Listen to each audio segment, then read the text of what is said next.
wahrscheinlich kommen Sachen. Heute Abend präsentiert zwei Filme. Né? A Luta Sagrada e 111 tiros na alma negra. Então, vocês tiram aí na porrinha que vai começar. 2 ou 1. Tira aí na porrinha. Não, eu posso começar, não tem nenhum problema. Então bora. Bora. Devagar, porque tem uma tradução ali que eu estou fazendo que não entende português. Eu acho que de repente é melhor falar de pé por conta do pessoal lá atrás. Não, primeiro é agradecer Sandra e a todos vocês que me convidaram para estar aqui hoje. E eu vou repetir o que eu já disse. Estou verdadeiramente feliz de encontrar a comunidade brasileira aqui em Berlim. Vocês assim me deram um carinho e uma energia muito bacana de ver a luta, a disputa e essa paixão pelo Brasil, porque mesmo fora, e aí eu confessar um preconceito meu, sempre acho que quem sai está de costas para o Brasil. E aí quando eu encontro aqui, vejo vocês de peito aberto, lutando, dando força, e eu acho que é muito bacana isso, e a gente está junto nessa luta. É isso. Eu acho que a gente vai falar dos filmes que a gente viu, né? Um pouco para fazer a conexão. Eu acho que são dois filmes que falam por si, não tem muito o que discutir o filme. Mas eu queria só destacar o primeiro filme, que trata da questão das mortes, que ele fala em 111 mortes. Elas são emblemáticas, elas são fortes, mas infelizmente é uma repetição do mesmo. A gente, uma semana depois, tinha uma outra chacina, uma semana depois tinha outras mortes. Eu costumo dizer que, para a gente que mora em favela, no Rio de Janeiro, a gente não tem tempo para o luto. Não tem tempo para o luto. Porque é sempre uma morte atrás da outra, e quando elas são reportadas, quando elas entram para a imprensa. Porque muita coisa acontece, principalmente na Baixada Fluminense, onde as chacinas, que é quando tem mais de 5 mortes no mesmo acontecimento, elas não ocupam o espaço da imprensa. A gente não fica sabendo. Outra coisa é quando acontece uma morte na Zona Sul, mesmo que seja numa favela, mas uma favela da Zona Sul. Ela ganha uma dimensão muito mais forte. Então, infelizmente, essa realidade, né, de mortes e de jovens negros é uma constante do Rio de Janeiro. E esse movimento de mulheres, principalmente das mães, né, que vem lutando, tentando cobrar do Estado, responsabilizar o Estado por essas mortes, essas mulheres são verdadeiramente heroínas. Elas têm que ter 10 bustos, porque elas abrem mão da vida delas, elas se anulam completamente em prol de uma luta que é o próprio sentido da existência delas. Então eu acompanho algumas que apareceram ali, sei, bom, pela proximidade, e é impressionante. Eu acho que a gente tem que ser muito solidário mesmo, porque é uma luta muito forte. Agora, o problema maior, do meu ponto de vista, é que essas mortes não sensibilizam a população geral da cidade do Rio de Janeiro. Não é verdade. A gente vê esse filme ali, vê um grupo grande de negros, além de estar próxima, mas isso está longe de representar um envolvimento verdadeiro e quantitativo desta cidade, deste local, em defesa dessas vidas. Porque a forma como elas têm acontecido tem sido muito expressivo do descaso com a vida dos mais pobres, com o descaso da vida negra na favela. Então, isso é muito eloquente. Quando morre, por exemplo, aquele menino com a roupa de uniforme na Maria indo para a escola, eu penso, no dia seguinte, tinha que a cidade sair para dizer, não era marginal, não estava portando um fuzil, não estava vendendo maconha, não estava enfrentando a polícia, estava indo para a escola. Isso não produziu, falo verdadeiramente, não produziu uma comoção geral. Muito se falou, porque eram casos que não tinha contestação. Mas isso não provocou a sociedade carioca para uma reação efetiva. só para fechar esse ponto, quando a Maria Eduarda morreu dentro da escola, no pátio da escola, de 13 anos, morreu no pátio da escola, outras escolas daquela região já tinham fechado vários dias. Então, as crianças pobres da favela, elas perderam, no ano de 2017, muitos dias de aula, como em 2018. E algumas perderam professores que não quiseram mais ir a essas escolas. Então, um país que diz que a educação é a solução, né? Esse é um discurso muito corrente. Não, a educação é a solução. Vamos lá. Quando você vai ver, quem é que está defendendo efetivamente uma escola pública de qualidade e onde esse segmento está vivendo? Porque quando você perde dia de aula, esses dias não são repostos. Quando você perde um professor de matemática, de química ou de física, você não consegue recolocar essas matérias depois. Então você tem um buraco na formação dessa criança, dessa juventude, que vai se reproduzir lá na frente. Então é desse descompromisso que eu acho que esses movimentos que vêm acontecendo, reações do movimento negro, de grupo de jovens de favela, é muito importante, mas a gente precisa de mais megafone, a gente precisa de mais visibilidade para exatamente comprometer os responsáveis. E aí, no quadro que a gente está entrando agora, é muito perigoso, porque você tem em todo o discurso, seja do candidato a presidente, que está à frente das pesquisas, seja do candidato no estado do Rio de Janeiro, que está à frente, é um discurso pavoroso, porque é a autorização da polícia para matar e dizendo o seguinte: não vão ser julgados, nem por vara militar, nem por vara civil. Então, é um elogio à matança, é um elogio ao assassinato. Então, assim, eu acho que esse é um pouco que o filme ele chama a atenção. E só para passar para outro tema, eu nasci na favela de Santa Marta, em Botafogo. Quando eu era jovem no Santa Marta, e já faz muito tempo, o Santa Marta tinha 9 terreiros de matriz africana. Vou falar nomes: Zé Jacinto, Olavo, Pai Abraão, Maria Batuca, Dona Rosa, Lavínia, Mãe Guiomar, Dona Maria Portuguesa. Nos anos 90 ainda existiam. Hoje, me pergunta quantos terreiros tem no Santa Marta? Nenhum. Você tinha candomblé, tinha Angola, tinha Umbanda, tinha mesa, centro de mesa. Hoje não tem nenhum. E é um processo que está em várias favelas do Rio. Os terreiros de matriz africana foram sendo empurrados para a Baixada Fluminense em alguns lugares e foram um pouco esvaziando as favelas, principalmente da zona sul do Rio de Janeiro, dessas matrizes, dessas expressões da religiosidade de matriz africana. Isso tem a ver exatamente, se a gente olha, com o crescimento do neopentecostalismo. Então, esse movimento de expulsão, de criminalização, de enfrentamento e o crescimento que vai acontecendo. Por isso que hoje, quando a gente tenta entender uma expressão do voto conservador também em áreas populares, isso não se explica num caso só. Isso tem que se explicar por décadas de movimento que está acontecendo. E talvez a gente não tenha se dado conta e não tenha enfrentado tão fortemente como os protagonistas que falaram, né, que ali lá em Cachoeira, na Bahia. A gente aqui, a questão, para mim, que estou no Rio de Janeiro, na Zona Sul, isso fica mais diluído, né? É impressionante como é que essa proximidade com uma classe média imediata vai diluindo também a sua percepção do quanto vilipendiado está sendo a sua cultura. Então, esse é um drama também que a gente vive hoje e a consequência é essa realidade que a gente está. Para não falar muito, desculpa.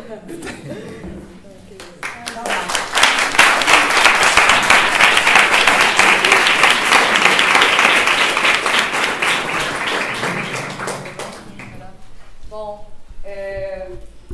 fica até difícil falar depois. Mas tem uma coisa que eu queria chamar a atenção para esses dois filmes, que eles adotam uma forma do que eu poderia dizer que é anti-reportagem, porque é uma reportagem que não existe na TV brasileira, né? Eles vêm com microfone e tal, perguntando, e eu poderia analisar isso a partir também da perspectiva do filme que é possível pra gente, né? Qual o filme que a gente pode fazer? Que é o filme que a gente tem meios para isso, né? Tipo, fazer um filme, nossa, é algo extremamente difícil, exige tempo, existe muita dedicação e também dinheiro. Então, a gente viu aí fazedores de filmes que pegaram um microfone, uma câmera e foram, né, entrevistar as pessoas naquele momento em que as coisas estão acontecendo ali, o primeiro filme, né? E o segundo filme também tem toda uma parte muito, de estar no evento e buscar as pessoas que representam, né, aqueles movimentos e tal, e perguntar e trazer, né, toda a ideia que existe por trás daquilo que está acontecendo ali, né, aquela expressão popular.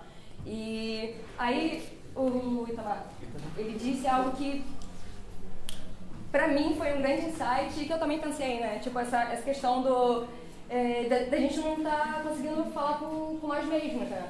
E no filme, no primeiro filme principalmente, tem essa coisa da descentralização, de levar a pessoa que estava organizando a manifestação, né, falou que é importante a gente estar aqui em Madureira e não estar na Zona Sul, né, não estar no centro do Rio. A gente está fazendo essa manifestação aqui e a importância, né, da gente ir para os lugares onde a gente está, né, onde o nosso povo está, para falar com eles sobre os problemas que são os nossos problemas.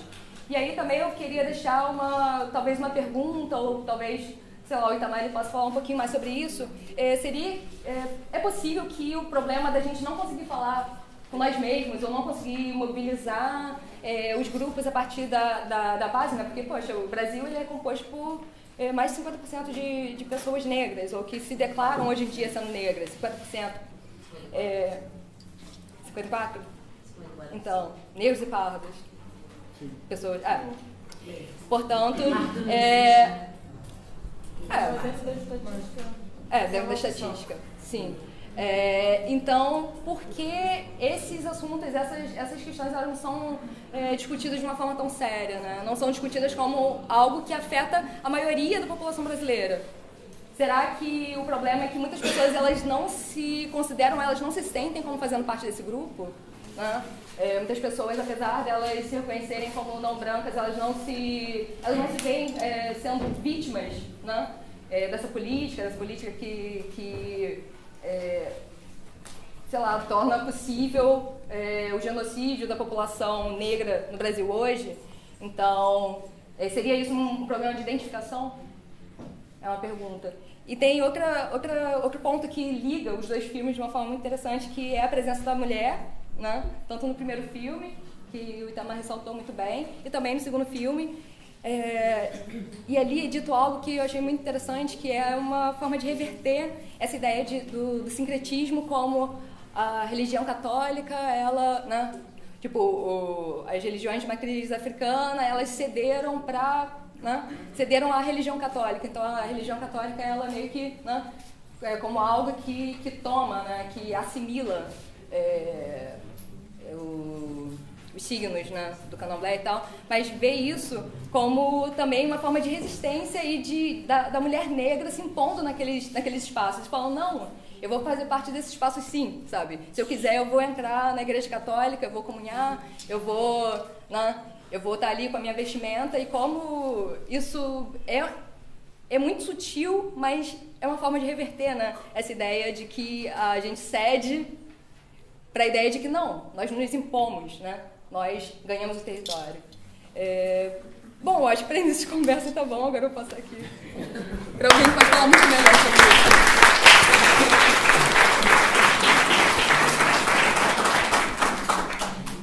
isso. Eu sou Babalorixá, nascido e criado numa casa de candomblé. Então, pela minha tradição, pelo respeito que eu tenho aos deuses da natureza, eu não posso começar a falar sem saudar o Deus da comunicação, que é Exu. Laroie, Exu. Mojubá, Mojubaré, Mojubacã, Mojubaqueçã. Exu Cocorotobio, Exu Cocorobijá. Exu Omomi, Exu Arami, Exu Ocomin, o meu amor Exu, Toni Bobé, Cococô, Tobirô, Orixá, Larui, Mojubá, Larui. Às vezes o que falta, mesmo dentro da gente, é a comunicação. A comunicação traz o respeito. A comunicação traz o entendimento. Eu só percebi isso quando eu cheguei na Alemanha. Porque eu trouxe comigo a fé do Orixá, que mora aqui. O Orixá mora aqui. O Orixá mora aqui. E o Orixá mora no vento. O Orixá me uniu com todos vocês que estão aqui. Ninguém foi embora para ouvir. Foi o Orixá que nos uniu. Nós estamos unidos numa mesma causa, no mesmo propósito, que sempre se acontece, como você disse. Então, para mim, é uma questão de comunicação, de entendimento, de respeito. É tão difícil se lidar com o Orixá aqui na Alemanha quanto no Brasil. Aqui é muito mais difícil, porque existe o respeito, mas existe o desentendimento, a falta de comunicação. Eu estou num país branco, que o Candomblé aqui, a casa que eu dirijo, já tem agora 13 anos, continua, progride. Por quê? Porque a lei aqui na Alemanha é respeitada. Se não fosse, seria a mesma coisa. Eu já ouvi dizer aqui que o Murá é só macumbeiro, o Murá só sabe fazer voodoo, eu não vou lá porque é lá casa de diabo, e essa casa do diabo foi que construiu toda a nossa cultura, seja ela branca, preta, amarela, ela construiu o Brasil, que é colorido. Porque a maioria do Brasil veio de cidadãos escravizados. Montaram no Brasil a cor, a dança, a comida, a roupa, a dança, o jeito de viver, o jeito de sobreviver. Então, o que a gente não pode esquecer é que aonde a gente estiver, a gente vai sofrer isso. E não é só sentar e conversar a respeito disso. É levantar e se posicionar. É saber onde estamos e aonde a gente vai. Aonde a gente quer ir. Esse ano, agora, eu estive no Brasil. Eu estive no Rio. E fui para uma comunidade que diz que é uma das mais pacíficas do Rio de Janeiro, que é a da Babilônia. Quem conhece? Cheguei lá, fui muito bem recebido, dei aula, conversamos sobre candomblé. Aí perguntei para o mestre que me levou, quantos candomblés tem aqui? Ele disse, tinha 8, agora só tem 2. Falei, como assim? Porque depois a gente conversa. Não, vamos conversar agora, qual é o problema? Depois a gente se fala, ficou aqui no meio. Bom, vamos descer um pouquinho para a praia? Vamos. Mas Pai Murá, o senhor pode tirar esse fio de conta aí que o senhor está usando? Eu não. Por que eu vou tirar meu fio de conta? Eu não vou tirar meu fio de conta. Mas Pai Murá, nós vamos tomar tiro por causa do senhor. Opa, eu não quero que ninguém mostre para mim. Mas como é que é? Aqui no Brasil estão se matando por causa da religião. Eu estava com esse fio de conta. Eu fui obrigado, pela circunstância, a tirar o meu fio de conta. Eu não tiro nunca, isso aqui tem 14 anos no meu pescoço. Eu fui obrigado a tirar. Quando eu voltei na minha casa, eu pedi para o Orixá, olhe por nós, porque o vento que bate aqui, bate lá e bate em qualquer lugar. Eu não sei falar muito, é isso que eu tinha que falar. Muito obrigado.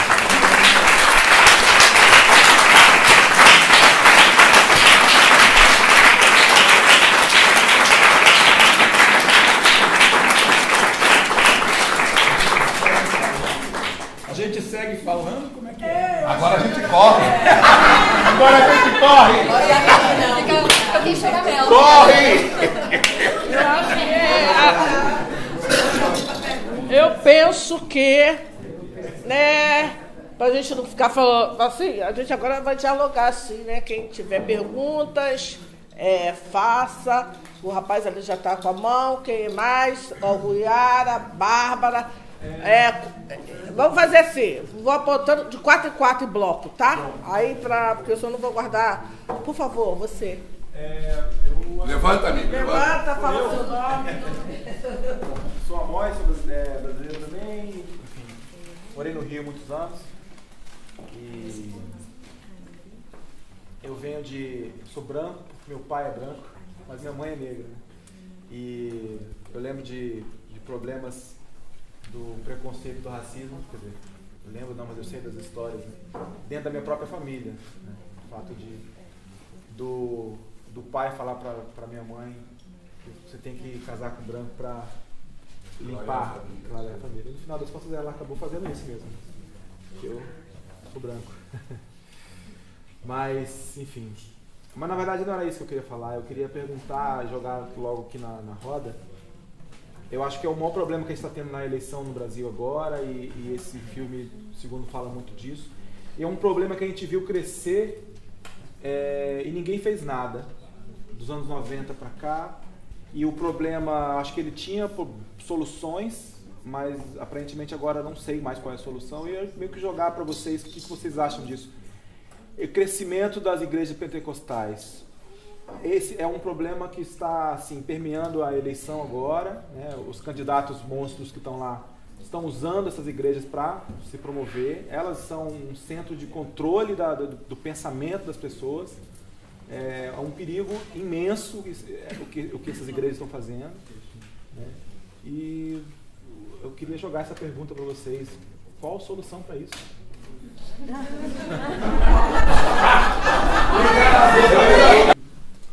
Então, eu queria, eu sou carioca igual a você, né? Então, eu peguei esse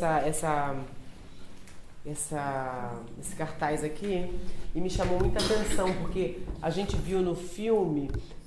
não viu no filme o cara que rasgou a placa, né? A gente viu na internet, né? Rasgar a placa. E no filme a gente viu que agrediram o busto da mãe de santo, que não aguentou ser agredida no jornal da igreja evangélica, não é evangélica, é pentecostal. Então, assim, era estética, era do simbólico. As pessoas foram mortas fisicamente, mas também foram remortas simbolicamente. E continuam sendo remortas no simbólico, né? Tanto é que ela não aguentou. Imagina, porque para uma senhora, para uma mãe de santo, você imagina o peso que é o desrespeito do seu nome, né? A coisa mais importante. Então, eu queria, assim, não é uma pergunta, mas é uma reflexão. Como é que a gente faz? Porque a gente no Rio, quer dizer, isso que você contou, que vocês dois contaram do número de terreiros. Pô, eu sou do Rio de Janeiro, eu sou da Ilha do Governador. Na Ilha do Governador, o traficante mandou a mãe de santo quebrar tudo no terreiro no Morro do Dendê. Quer dizer, a própria mãe de santo teve que quebrar tudo, jogar todos os símbolos no chão, e não imagino para ela o que é, não posso nem imaginar, né? Mas é um traficante que se diz evangélico, né? É um traficante.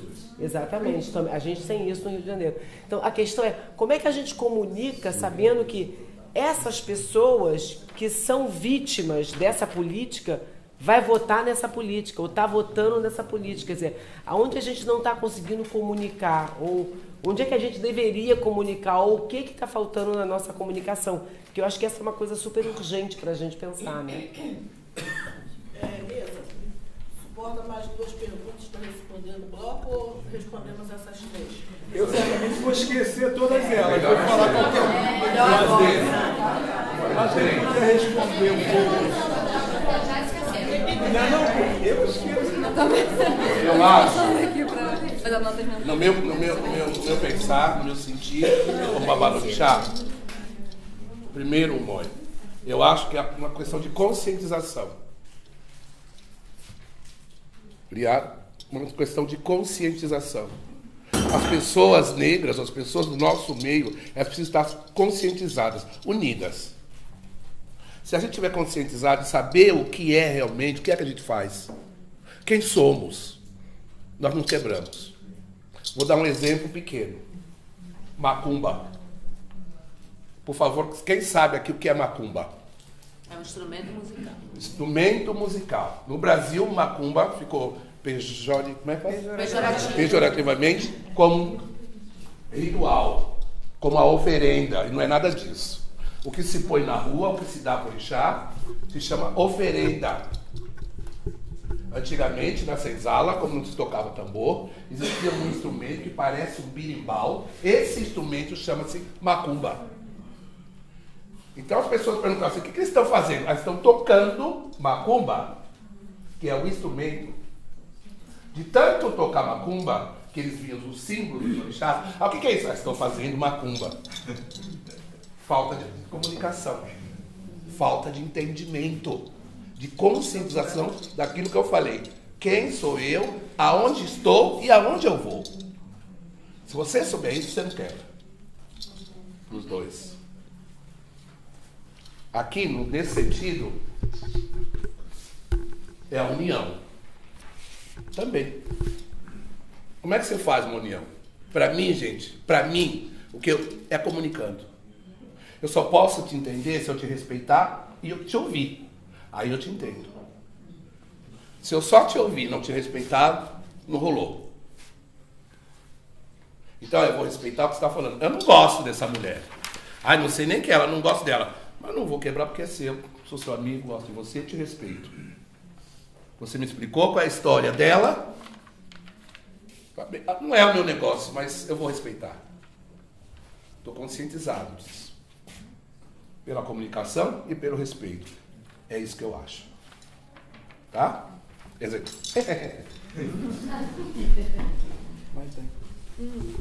Joguei no fogueiro? Não, né? Não. Ah, graças a Deus. Bom, eu vou direto na sua pergunta, né? Como a gente faz para sei lá, transmitir um pouco mais de profundidade, complexidade, né? Bom, eu acho que o importante é que mais pessoas que fazem parte ou que acreditam, sei lá, tanto no candomblé quanto pessoas negras ou pessoas de diferentes grupos sejam produtoras, né? De cinema, de comunicação, que sejam repórteres, que sejam fotógrafas, que sejam, enfim. A gente precisa fazer, porque se a gente for esperar que as outras pessoas elas criem um entendimento, né, muito complexo daquilo que a gente acredita, assim, eu sinceramente eu não acredito que isso seja possível dessa forma, sabe? E aí eu vou só falar, tipo, eu estudei comunicação e quando eu estudei comunicação na FRJ era uma turma de 100 pessoas, 3 pessoas eram negras e 2 dessas pessoas foram perceber que eram negras muito depois, sabe? Então, como que você pode esperar que, sei lá, na Globo, seja onde for, existam narrativas que sejam, que venham de um ponto de vista que não seja ponto de vista branco, da Zona Sul, de classe média alta. É difícil, né? E aí, acho que você tocou num ponto super importante, a questão ela é simbólica, né? Então, eu acho que a questão no Brasil, uma das questões no Brasil que acompanha aí nossa história desde que o Brasil era colônia, é essa questão simbólica de entendimento de si, do povo brasileiro entender o que ele é, né? Então, simbólica também estética, né? Hoje em dia eu vejo, sei lá, que as pessoas elas têm um... A questão ela é tanto moral quanto estética, né? Ela não pode ver a pessoa que é diferente ou que se expressa de uma forma diferente, que tem um cabelo diferente. Hoje um pouco menos, mas sei lá, 5 anos atrás as pessoas falavam, vai pentear esse cabelo, vai cortar esse cabelo, vai alisar esse cabelo no meio da rua, sabe? Pessoas que eu não conhecia. Então a gente vê que o Brasil, o brasileiro hoje, falando de uma forma muito, né, generalizada, ele tem um ideal que é um ideal estético e moral, que é um ideal europeu, né? Que é um ideal que é isso, não faz parte da nossa realidade. Então, a partir disso, sim, ele vai expressar o candomblé como sendo um folclore, né? Uma coisa que vai ser um pano de fundo para alguma outra história que vai se desenvolver em frente, né? Como a gente vê aí novelas que se passam na Bahia e que não tem protagonistas negros, né? Enfim, eu acho que o problema é esse, a gente tem que fazer, a gente tem que ir lá e fazer. Não se entendeu. Às vezes não se entendeu. Relaxa. Primeiro, agradecer as perguntas, porque são todas muito profundas. O tempo é muito curto para a gente comentar. Mas a gente precisa entender a questão racial no Brasil, a gente tem que ter um olhar mais histórico. Se a gente pensar que hoje a gente pode aqui falar, eu lembro quando estava falando assim, 52%, alguém falou 54%. Isso é muito recente. O IBASA, onde eu trabalho, a gente tem que fazer uma campanha, não deixe sua cor passar em branco, porque o IBGE não fazia o registro de cor no seu levantamento. E induzia. Por exemplo, se você pegar a minha certidão de nascimento, se tinha a cor parda. Essa era uma cor, essa era a forma como os negros eram registrados. Raro eram aqueles que tinham negro no registro da minha geração. Hoje você tem alternativa, hoje você pode disputar isso. Então, assim, este processo, né, do não registro, da não visibilidade dessa maioria negra no Brasil, ela tem efeitos, ela produz efeitos. Então, você quando buscava emprego, a coisa de dualizar o cabelo não é só estético, mas é uma tentativa de se encaixar e conseguir emprego o mais disfarçadamente que você conseguia. Então, você mandava um currículo lá, se você tivesse negro, talvez você não entrasse. Então, tinha toda essa estratégia para poder chegar e avançar. Então, isso produz também uma certa resistência ao revés na sociedade, resistência de você se assumir como negro, de afirmar essa negritude. Então, eu acho que uma conquista que a gente tem, a gente não pode abrir mão. Hoje isso está em disputa. E hoje é muito mais forte no Brasil essa luta pela identidade. Muito mais gente diz, não, eu sou negro, bate no peito na universidade. Você chega hoje na UERJ, na UFRJ, você vai ver os coletivos negros lá brigando, marcando a sua presença. Ainda uma minoria, ainda numa situação bastante inferior. Mas já tem uma presença e está brigando por essa visibilidade. Eu acho que essa é uma conquista que a gente teve nesse processo da democratização brasileira, né? Então, isso é muito importante a gente saber. Depois, a questão, por exemplo, das religiões, eu particularmente, eu fui batizado na Igreja Católica, educado na Igreja Católica. Atualmente, eu não tenho nenhuma religião, mas todos os rituais me pegam, entendeu? Eu sou o cara que... Tem uma procissão, tá eu lá. Tem um batuque, tá eu lá. Então, assim, eu sou muito aberto para esse contágio. Agora, eu vou lembrar de um filme do Coutinho, Eduardo Coutinho, que para mim é o maior documentarista brasileiro, que fez um filme chamado Santo Forte, que ele vai fazer uma entrevista no Parque da Cidade, no Parque da Cidade. E ele entrevista um cara e, durante a entrevista, ele incorpora, ele frequenta a macumba e tal. E num debate do lançamento desse filme, alguém perguntou pro Coutinho... Frequenta a macumba? Quem? Ele frequenta a macumba? Mas esse é o jargão. Não, esse é o jargão. A gente discute, eu concordo com você plenamente. Mas o jargão do senso comum é isso. Ele é macumbeiro. Ele frequentava a macumba. Esse é o jargão. Claro que a gente tem que desconstruir isso no processo, mas eu estou usando como essa pergunta foi colocada lá. Então, o cara pergunta para o Coutinho, você acredita que aquele cara estava incorporado mesmo? Você não acha que ele é meio charlatão? Eu lembro, para mim, a resposta do Coutinho, que é a minha resposta. O Coutinho falou o seguinte, olha, eu não tenho menor condição de avaliar isso que está dizendo. E tem mais, para mim é a verdade dele. Mesmo se ele tiver mentido, ele acredita tanto naquilo que aquilo é uma verdade. Então não sou eu que vou desconsiderar aquilo. Então esse respeito para mim é absoluto. Qualquer pessoa que tem a sua verdade e celebra e vive isso, eu não tenho a menor condição de questionar ou de avaliar. E isso eu uso como respeito a todas as manifestações, seja elas quais forem. E eu acho que isso é importante, porque às vezes a gente fala de respeito, mas a gente esquece, a gente fala de respeito só a partir do nosso umbigo, né? Quando sai um pouquinho, a gente já resvala. Então, assim, é muito importante a gente ter como essência esse respeito absoluto a qualquer expressão que vem, né, de grupos, de pessoas, né, desse indivíduo. Então, isso eu tenho para mim, né? Então, quando, por exemplo, no Santa Marta, eu sempre... Bom, frequentei tudo quanto é lugar. Eu me metia e... Bom, aí a história pessoal de cada um.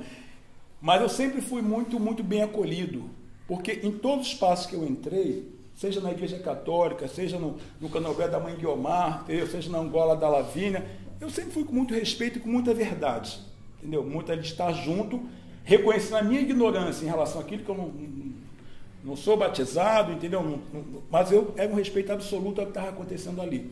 E isso eu carrego para a minha vida no geral, na política. Eu acho que isso é importante por quê? Porque quando você me pergunta como é que a gente faz num local, né? Eu digo assim, primeiro é a desinformação. O que fizeram por exemplo, Exu, para o senso comum, para os pobres, é diabo. Isso colou de tal forma, que eu fui aprender Exu como mensageiro, como esse que abre porta, entendeu? Como ligação entre os mundos, essa força, entendeu? Que está na perspectiva da transformação, foi recente na minha vida. Porque o que eu ouvia tudo era, é o Tanaka-Rua, é o diabo. Da esquerda. E até eu conectar a coisa que a rua... É o que eles dizem.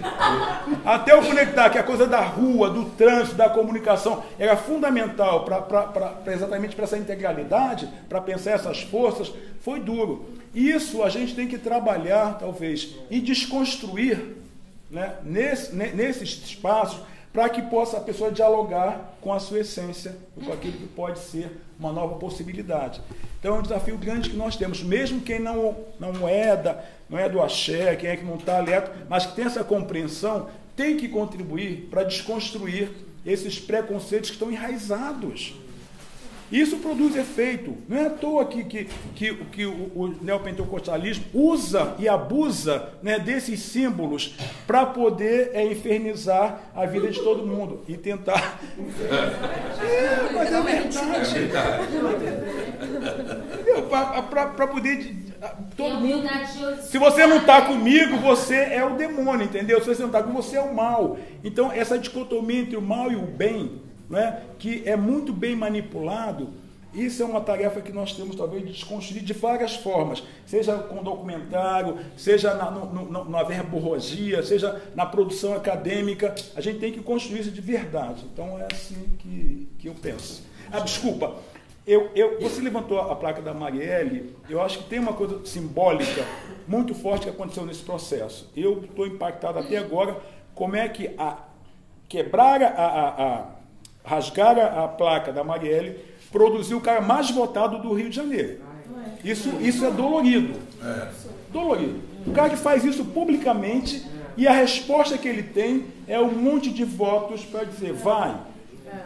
Por outro lado, você tem uma resposta assim, rápida, que é em 20 minutos conseguir dinheiro para fazer 1000 placas, né? E produzir uma imagem fantástica. Eu acho que ali tem uma força. Nessa resposta simbólica, tem uma força grande que está dizendo isso. Quer dizer, se mata um, vem 1 milhão. Né? Enquanto a gente puder resistir, a gente vai resistir das formas que a gente pode.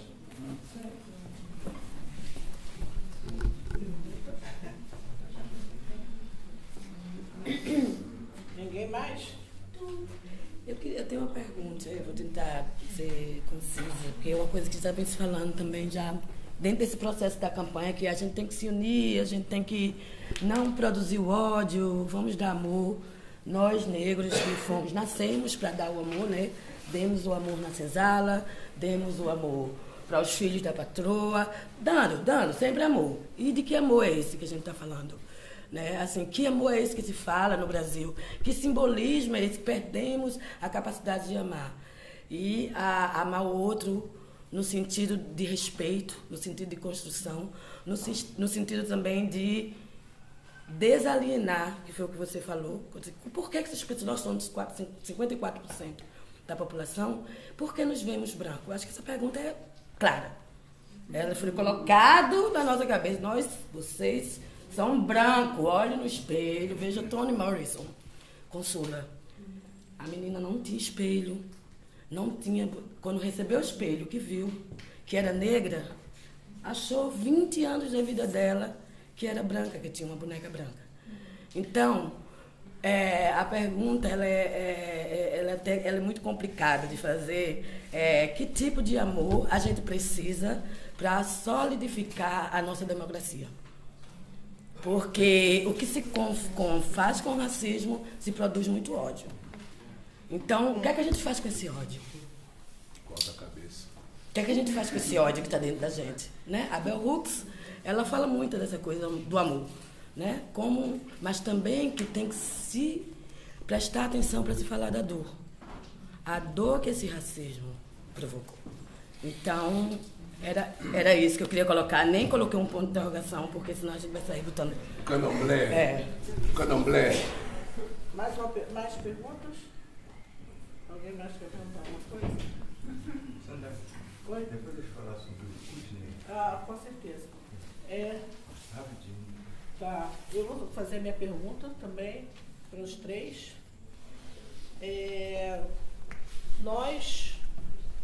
A pergunta sempre que causa, por que nós estamos nessa situação? Quando eu comecei a militar no movimento negro, a primeira coisa, a aula inaugural, era entender os patamares da sociedade brasileira, ou seja, o mito da democracia racial e a ideologia do embranquecimento. O racismo no Brasil é um dos piores, quer dizer, não sem comparação, mas a metodologia usada no racismo brasileiro é a morte da psique nossa, ou seja, eu não me entendo como pessoa negra, então eu não vou ver em você um outro negro e assim eu vou me esvaziando, você é assim uma negra fake. Né? É o que a gente chamava nos anos 80 de jabuticaba. É preta por dentro, mas é branca, é preta por fora, mas é branco lá dentro. Então eu penso que essa é um pouco da resposta que nós precisamos refletir. Como é que é essa ideologia do embranquecimento, como é que funciona a sociedade brasileira. E também vou colocar aqui uma questão um tanto quanto provocativa. A ascensão das igrejas pentecostais, a negação da cultura afro-brasileira, a negação dos indígenas, a negação de tudo aquilo que não venha a ser eurocentrado.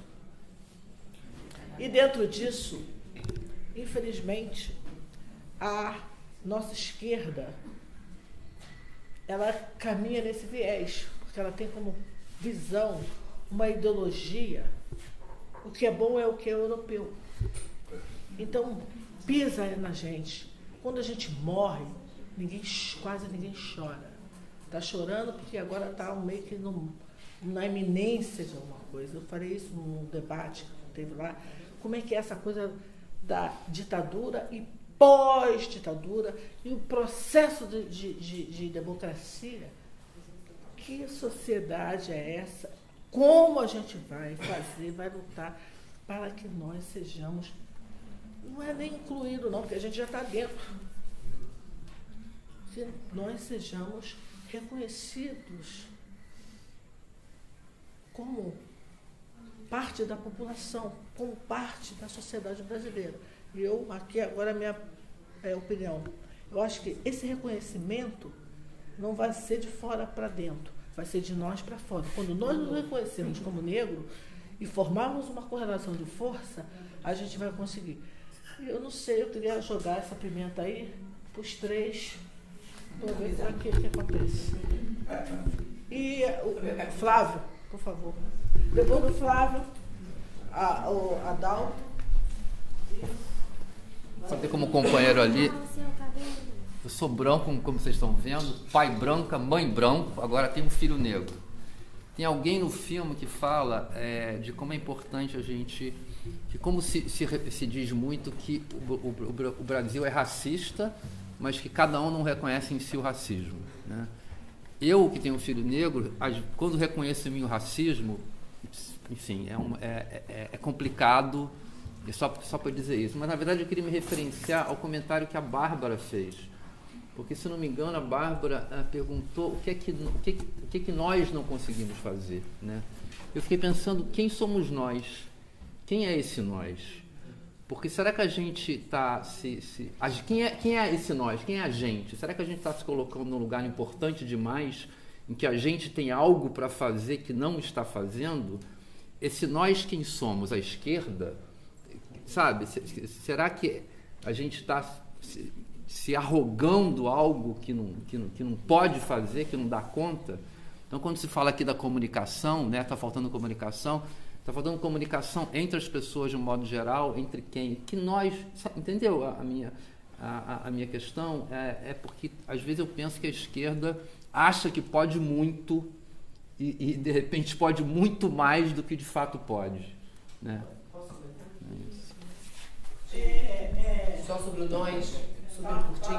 Eu não estou falando da esquerda em geral, não. Eu estou falando mais nós mesmo. Eu estou falando de mim e os meus, da minha família, as pessoas que vão votar no Bolsonaro, que eu não consegui falar, assim, entendeu? Eu estou falando de uma coisa que é muito menos organizada do que a esquerda em geral.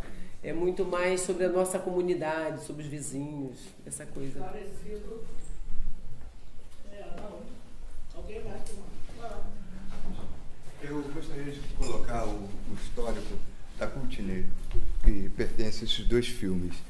Esse Courtney, ele tem uma história muito marcante dentro do movimento negro no Rio de Janeiro, porque reuniu arquivos de duas produtoras que, basicamente, 30 anos faziam documentação em vídeo no Rio de Janeiro, que é a CP, produção em vídeo do Filó e o Carlos Alberto Medeiros. São figuras importantes do movimento do Black Rio, em torno do teatro Renascença, e a Eno Baruju, uma produtora que eu e a Vicky nós criamos. Eno Baruju é a boca coletiva que tinha a ver com o nosso momento que a gente encasquetou com o Exu das comunicações. Então, durante esses 30 anos, essas duas produtoras, com maior dificuldade, independência, viração, conseguiu criar um arquivo muito grande de vídeo, em VHS, em beta, Umatic, que eram os formatos dessa época que a gente trabalhou, entendeu? E esses arquivos, eles começaram a dar problema sério, porque eles tinham que estar conservado em determinada situação de ambiente, como os arquivos da Globo, da TVE, de não sei o quê, porque era um arquivo perecível, que era fita. Então, quando em 2000 eu resolvi ficar em Berlim, eu tive um drama muito grande, porque eu falei, caramba, o que vai fazer com aquele arquivo todo ali? E já tinha alguma coisa, tanto o nosso arquivo como o do Filó, começar a dar fungo, né?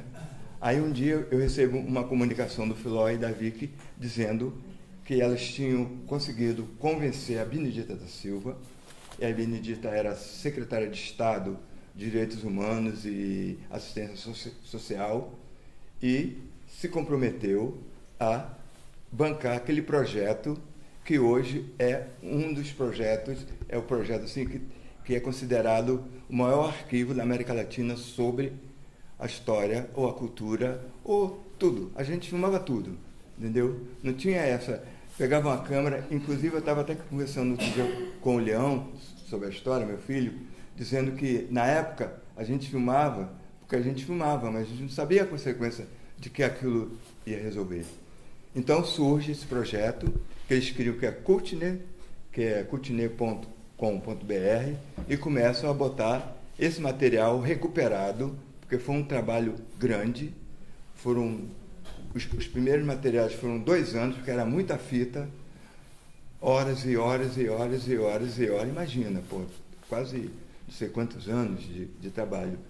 E eles continuaram, criaram isso, é o arquivo que está super aberto, é o courtney.com.br, e só que não parou aí, eles continuaram a produzir mais a história, e nova geração foram incorporadas, como o Pedro Oliveira, que é o filho do Filó, que é um dos responsáveis por esse filme, e que ele agora com a nova geração, além de estar com essa responsabilidade de manter essa bomba, eles também estão produzindo, e esse filme é resultado de todo esse esquema. Então, nossa história já vem daí, já vem de longe. Agora, pergunta, como é que pode, como é que vocês fizeram? A gente se virou. Por exemplo, os equipamentos de vídeo, para terminar, os equipamentos de vídeo na época era contrabando, mas você podia comprar no Jornal do Brasil. Então você chamava um amigo lá que tinha algum e falou, dá para trazer essa câmera, esse gravador, e foi assim. E esses equipamentos foram o que caiu na roda, que criou toda essa história desse material, que esse filme ele é resultado. E eu reconheço claramente assim, a edição, entendeu? A coisa, porque é uma coisa minha também ali, né? Então, foi isso. Eu fico até contente. Daqui a pouco eu vou escrever para o Filó, deu certo, multidão.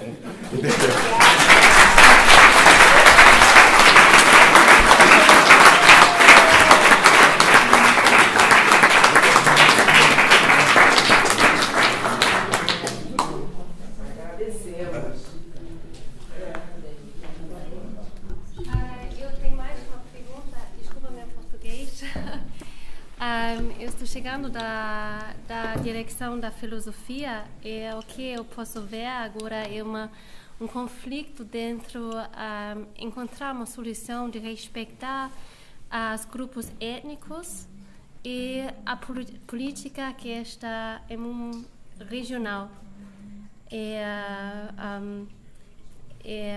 Eu gosto muito de saber o que você acha, como é possível para juntar os dois. Porque eu acho que tem regras ou coisas diferentes para berücksichtigen.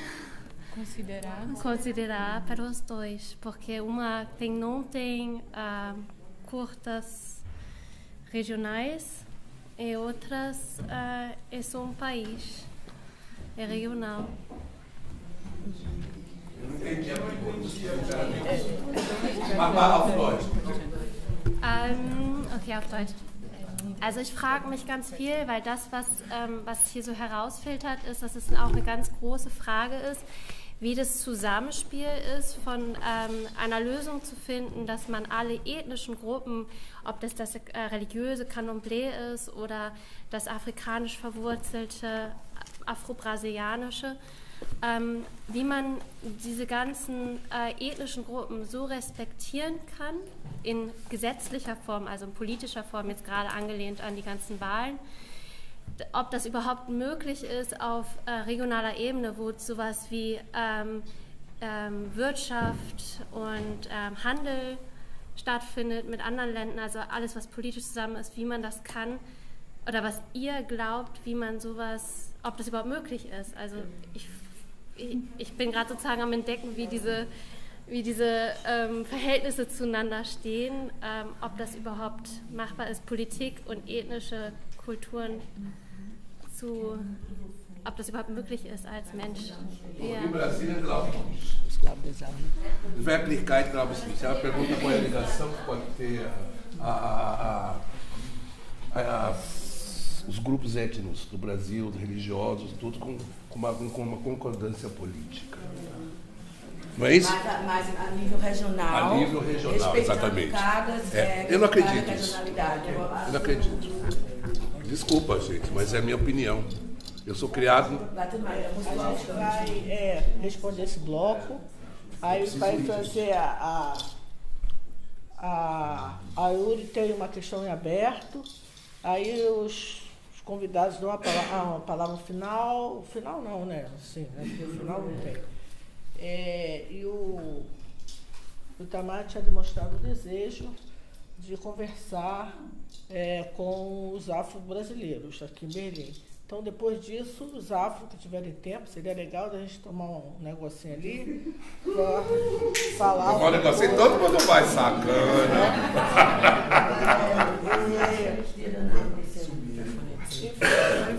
Mas qual o problema de terminar lá? Não, sim, eu só estou mandando você para ir no bloco, você também queria colocar uma questão. Ok. Eu te respondi. A gente responde agora, né? Responde agora. Tá bom, você quer responder, mas nem da primeira pergunta. Mas, eu acho que tua colocação me provocou uma reflexão e que eu vou fazer aqui porque eu estou me sentindo meio em casa. Não sei se eu vou exagerar.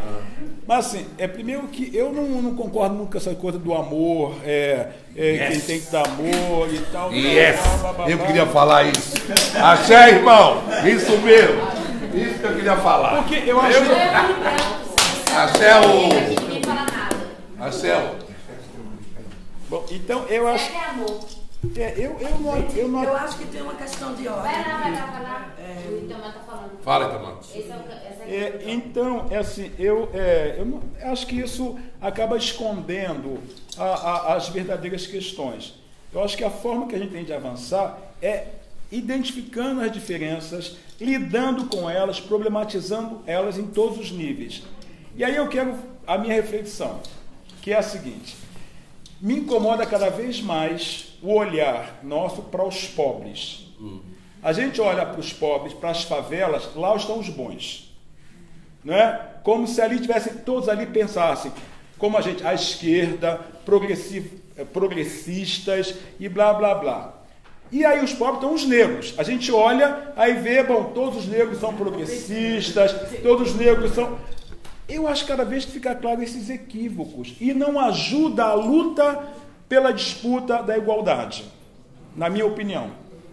Quando eu olho para São Paulo e vejo o Holliday, aquele jovem, entendeu? Que faz um discurso racista, preconceituoso, batendo nos movimentos negros e tal, e se afirmando como negro nesta condição, eu falo, opa, a gente tem que olhar para isso. É um quadro clínico, mas ele talvez seja a expressão mais assim, exagerada disso, mas ele representa uma parcela da nossa raça que, por conta desta formação brasileira, por conta da conjuntura, como ela se deu, ela produz esse tipo de coisa. Entendeu? Então tem que lidar com isso. Eu costumo dizer o seguinte: na favela, vou falar um palavrão, tem filhos da puta, que eu quero matar. Entendeu? Que me incomodam. Não, me incomodam. Então tem safados. Exatamente. Ok, obrigado. Tem safados, tem gente que não presta. Tem meu vizinho, que eu discordo radicalmente, visceralmente, e está do lado da favela ali. Entendeu? Então eu tenho que brigar também com esse cara, ou com essa pessoa que está ali, que reflete esse pensamento de direita, esse pensamento colonial que está na cabeça dele. Ele é produto disso também. Nós somos produtos dessa formação. Porque se a gente não reconhece isso, a gente vai ficar numa briga utópica, buscando ideais, né? Idealizando grupos. A gente tem que reconhecer que uma parte nossa é fruto dessa formação sacana que foi feita. Da não discussão da escravidão no Brasil. A desinformação que nós temos sobre o processo da escravidão no Brasil é imensa. O desconhecimento que a gente tem... vou falar, por exemplo, do candomblé. Eu lendo, depois que eu fui perceber como é que o candomblé é uma expressão dessa religiosidade, que isso acontece no Brasil. Então tem um potencial que a gente juntou, né? Um pouco todas as outras manifestações que estavam lá da África, que vieram para cá, e aqui se constitui com essa força, né? E essas referências todas. Então, assim, a gente vai aprendendo o que a gente teria que ter aprendido muito antes. O processo de formação e de resistência. Como é que essas caras foram fundamentais no processo de resistência e de libertação de muitos negros e negras. Então, esse tipo de forma... Depois, todo o processo, por que a gente entende, por que alguns negros, né, vão fazendo um pouco para sobreviver, vai se aproximando, aceita a coisa do branqueamento como ideologia. Mas ele tinha que sobreviver. Então eu não posso jogar pedra nele. Eu tenho que entender o processo que levou a esse tipo de postura. Porque é isso que vai me permitir desconstruir e restabelecer outro patamar. Então, eu acho que é importante a gente pensar isso, entendeu? Eu, cada vez mais, eu estou falando não só dos negros, mas estou falando dos pobres, a classe, né? Estou falando, quer dizer, de classe e de raça. Eu estou cada vez mais problematizando esse olhar para esse segmento, porque isso me ajuda a dialogar com quem está do meu lado. Me ajuda a desconstruir alguns clichês que estão na nossa cabeça também. Então, eu quero enfrentar isso. Às vezes levando porrada também, escorregando, errando, mas eu quero estar aberto para esse tipo de conversa. E eu acho que, por isso, eu me senti à vontade de colocar para vocês aqui e levar e esperar o candomblé. Como todo mundo diz, como todo mundo sabe, que nós vimos no filme, é a religião do amor. Mas não é a religião da paz.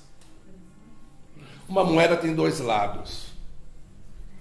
Nós temos Oxum, deusa do amor, mas tem Ogum que corta a cabeça. Eu sou, desculpe aí, viu? Eu sou a favor de não ficar tomando porrada, de dar porrada também. Ogum corta a cabeça e se banha com sangue. Xangô dá tremor de terra.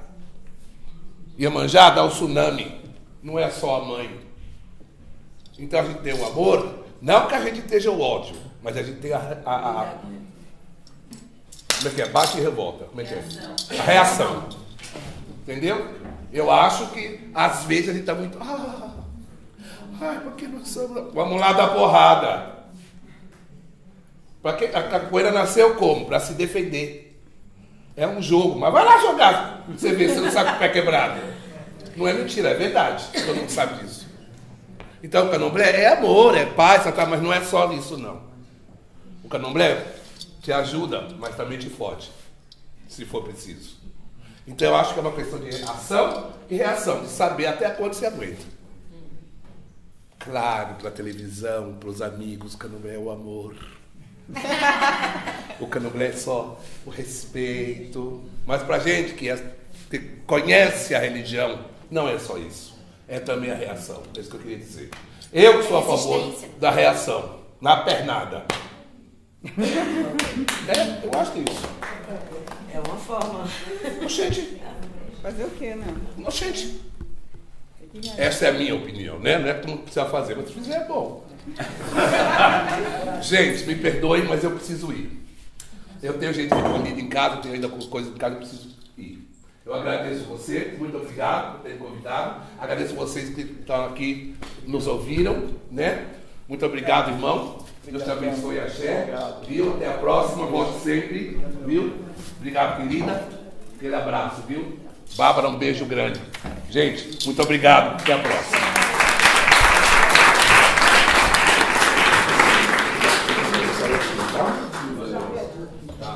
E a outra, bora. Aonde a vaca vai, o boi vai atrás. Boa noite para vocês. Eu gostaria que as duas pessoas convidadas fizessem a palavra final. Gostaria de agradecer a presença de todos, né, o apoio, a Madalena Anastácia Berlim, Nizinski e Canjicas Produções e toda a comunidade que apoiou com a presença e a permanência no debate. A questão é complexa e a gente não vai ter hoje um fim, né? É processual a coisa, né? E nós não vamos aqui no embate direto, principalmente que nós, mulheres negras, temos como um punho uma coisa chamada sororidade. Então, é o debate, não é a questão direta. Então, eu peço que Itamar e a Thay dão a palavra final caramba! Tchau, um abraço. Entendeu? Bom, primeiro, assim, é bacana estar aqui. Acho que debate é isso também, a gente está nessa luta. Mas uma coisa que eu acho que é bacana que está acontecendo, você deve estar acompanhando no Brasil, é inclusive mulheres cineastas pegando a câmera e mulheres negras produzindo, né, a partir do seu olhar. Isso é um movimento muito bacana que está acontecendo, que isso é um outro olhar. Concordo plenamente, quer dizer, cada um. Quer dizer, você fazer cinema, você faz com a tua vivência, com o teu acúmulo. E é fundamental que cada um possa produzir, concordando plenamente com o que você havia respondido. Eu estou dizendo que hoje a gente tem uma experiência já no Brasil, ao menos eu tenho acompanhado isso, que está sendo muito interessante. Tem algumas mulheres negras cineastas que estão ocupando a cena, estão disputando festivais, estão brigando por isso, e isso tem resultado em algumas experiências muito interessantes. Então é isso, não tem a gente está no processo, e nosso processo é longo. Eu acho que o positivo que tem agora é que as coisas estão subindo mais à tona, estão ficando mais explícitas. A gente pode dialogar diretamente a partir das contradições que a nossa sociedade, que a sociedade brasileira produziu. E é disso que a gente está falando. É uma sociedade que não se reconhece nas suas contradições, tentou o tempo inteiro segurar isso, mas isso é como fogo de monturo, né? Que está por baixo ali aquecendo e aparece aqui, aparece ali, e todo o desafio é como é que a gente conecta esse fogo para fazer um enfrentamento sistêmico, sabendo que nós temos diferenças. E a gente vai caminhar com essas diferenças. Onde é que a gente está que tem conexão, onde é que não tem. Eu me conecto agora com vocês, ali eu vou conectar com outro. Mas se nosso horizonte é o mesmo, que é uma sociedade realmente com as suas diferenças, mas que respeita a humanidade de todos e as diferenças, a gente chega lá. Mas temos que entender que não tem só um caminho, tem vários caminhos, né? Eu estou lembrando bem desculpa me alongar, 78, quando o MNU, o Movimento Negro Unificado, saiu de São Paulo e estabeleceu no Rio de Janeiro, eu fiquei doido. Eu fui direto para a reunião do MNU, blá, blá, blá. Só que eu venho de favela. Quando eu cheguei lá, eu não me identifiquei. Era um movimento de classe, todo mundo era muscularizado, era uma disputa acadêmica muito forte ali, blá, blá, blá. E eu, acabado de sair do segundo grau, meio formado ali, meio tateando, sem conhecer as teorias, entendeu? Do movimento negro americano, blá, blá, blá. Eu falei, opa. O que eu fiz? Eu recuei e fui para o movimento de favelas. Era onde eu me sentia mais confortável. Mas isso me ligou. Eu digo assim, eu não tenho nenhuma carteirinha de nenhuma entidade do movimento negro do Rio de Janeiro, mas eu sou do movimento negro. Eu digo, eu não preciso da carteirinha, porque essa identidade para mim é clara, eu tenho essa consciência muito... escura, consciente. Eu vi que aqui as palavras estão na disputa pontual, mas é consciente, entendeu? E a partir desse lugar, né, onde estão a maioria dos negros ali, eu fiz a minha resistência, meu ponto de olhar para essa questão. Então são caminhos, né? Outros amigos meus entraram fizeram carteirinha, estão lá disputando, e a gente vai dialogando nesse processo. Então a gente precisa também ter um pouco mais de... as mulheres usam sororidade, né? Eu não sei qual palavra que eu vou usar, mas um pouco mais de cumplicidade nesse processo de caminhar. Solidariedade. Tá bom? Então, mas obrigado. Aí foi uma conversa muito bacana.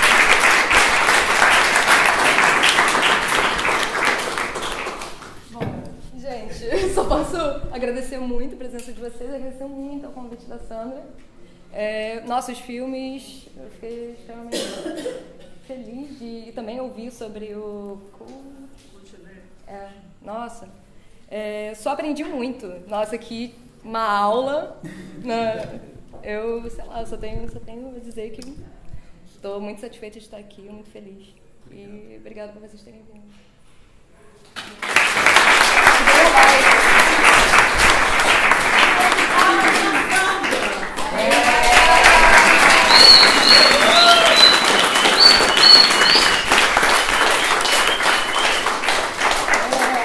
Essa empreitada foi a várias mãos, né? Lou também, né?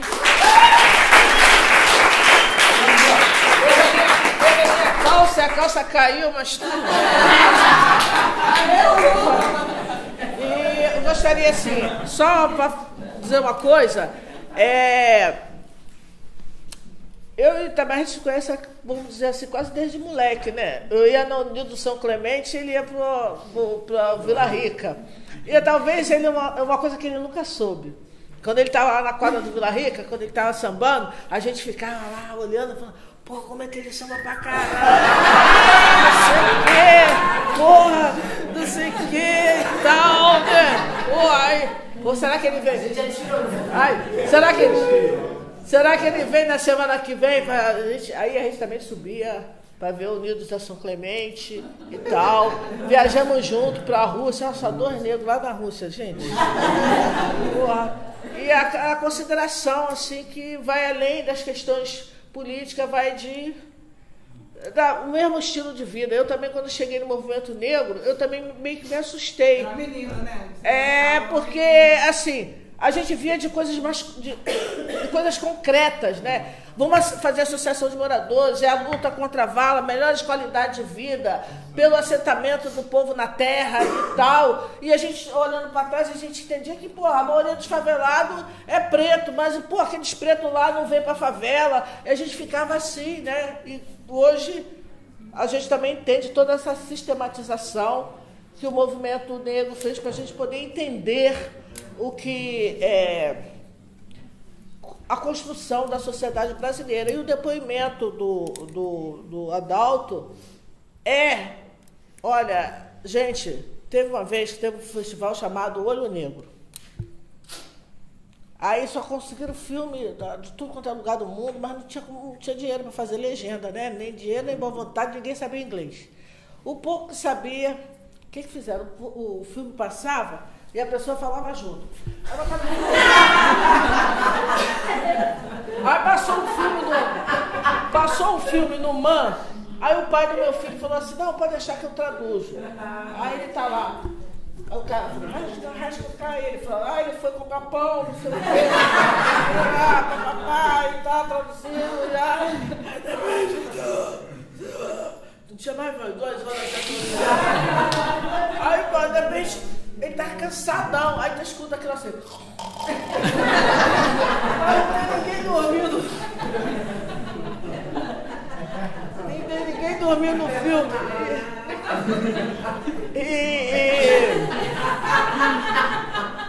Sabe? E assim foi. Mas ninguém filmou isso.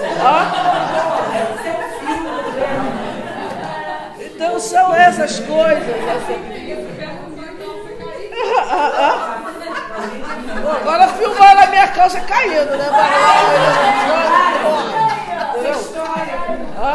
É história, né? Então, gente, são as histórias do movimento negro, do movimento de favelas. Então a gente tem conseguido muitas vitórias, saneamento básico. A gente entende a questão racial, quando o Itamar fala por uma outra perspectiva, né? E vamos somando. Vamos terminar aqui em alta, mais uma vez, agradecidíssima. E a gente tá aí, né? Vamos... Mas é uma honra pra gente ter o Adalto aqui, né? Exatamente. É uma história muito linda. É linda, o Continente né? E vamos nessa. Boa noite.